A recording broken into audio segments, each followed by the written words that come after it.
সবাই এখন ঠিক করে ফেলেতেছে, এটা কি মনে হইতেছে?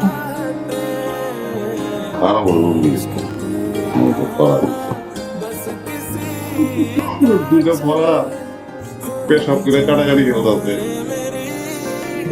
মানুষের যে কত কিছু নিয়ে আফসোস থাকে, আপনারা না দেখলে না আমি বুঝতাম।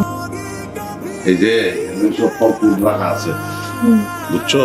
কোনো কাজ তুমি করতে পারবে না, তোমার কোনো কাজ নাই। আমার পোলার কোনো ক্ষতি হোক আমি চাই, পাগলামি করি তার কারণ আছে। এই যে আমার বাপ দাদায় আল্লাহ সামলানোর মানুষের ব্যবস্থা করবো, আপনি টেনশন করবেন না। আচ্ছা এইভাবে আমি তোমার কি চাও শুধু এমনি লাগলে আমার সবকিছু ঠিকঠাক তো?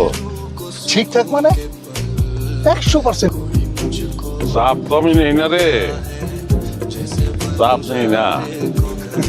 মিয়া ভাই, আমি এতদিন ধরে আপনার লগে আছি, অন্তত এইটুকু তো তাহলে ওদারে কিন্তু খেয়ে পেলাম লগে তোর।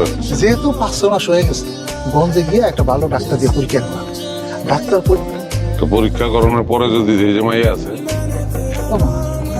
তাকে তাহলে অনেকটা ব্যবস্থা করে হলাম, অপারেশন করে হলাম।